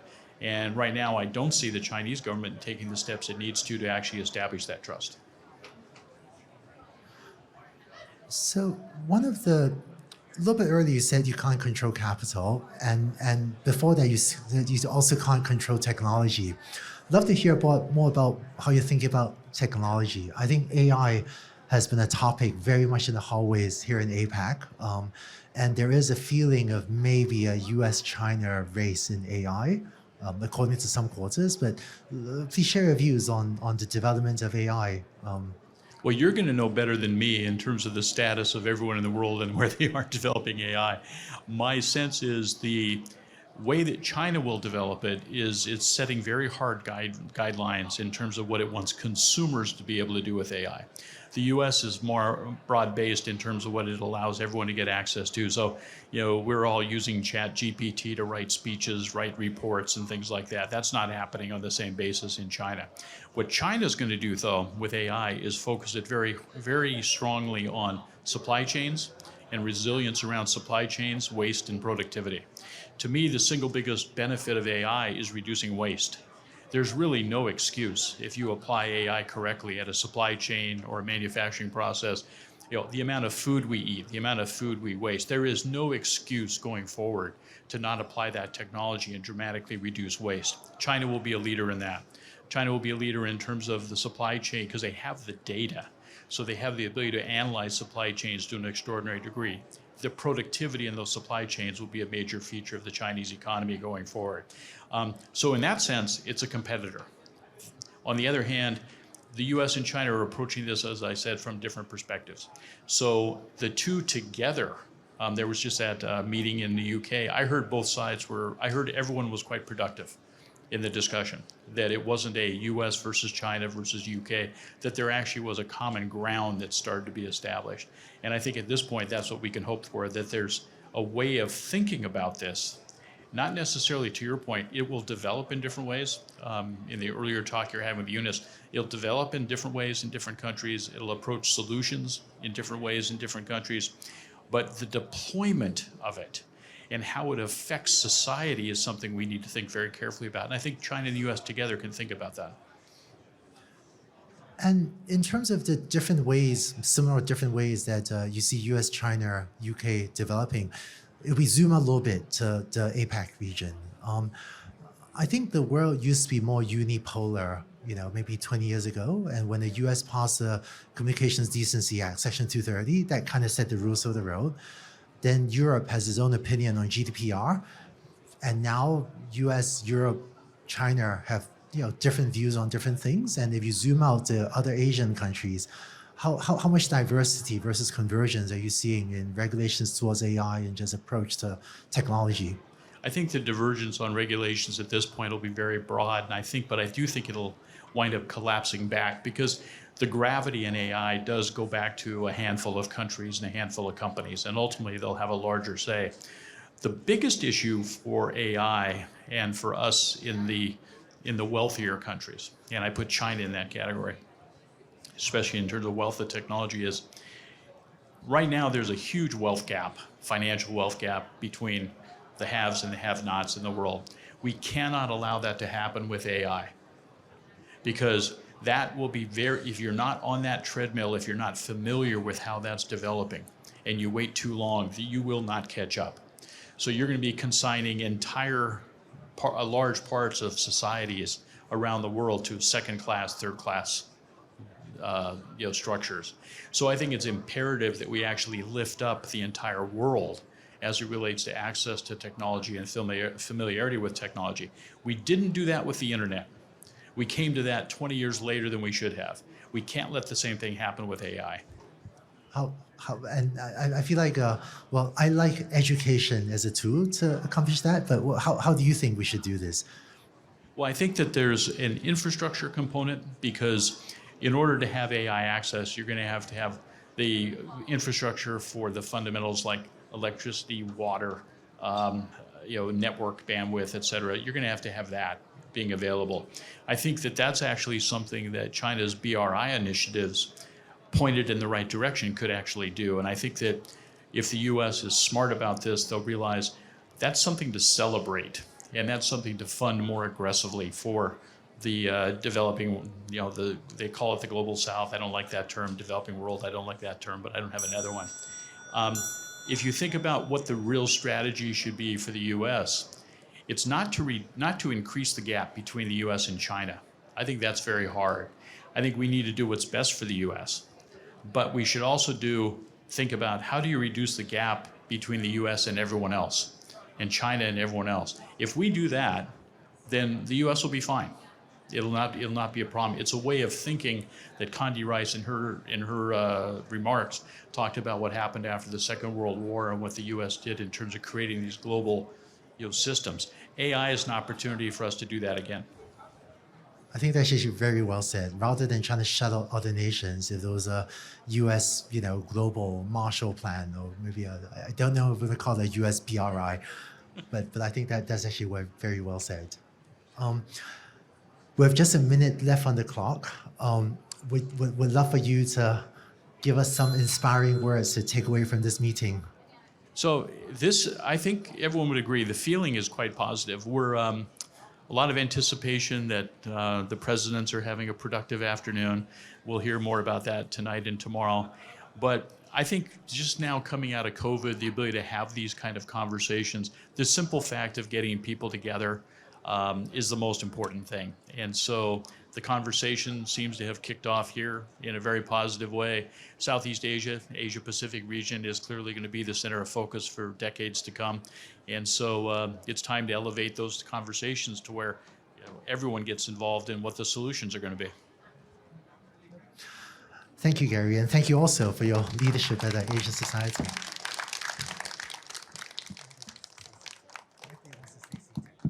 Thank you very much to all of our speakers. We learned so much from you. We're going to be back on this stage tomorrow at 12 o'clock with another set of speakers, and the focus is going to be entrepreneurship. If you want to stay with us forever, you can click on that QR code and join us as a member. We're going to have an APEC after party on November 30th as well. And I do want to give a shout out to our team. Please raise your hand, the volunteers and interns as well. Christy, Nina, Jason, Aaron, they've been working very, very hard behind the scenes to make this miracle happen. Thank you very much. And on behalf of Asia Society Northern California, thank you for joining us.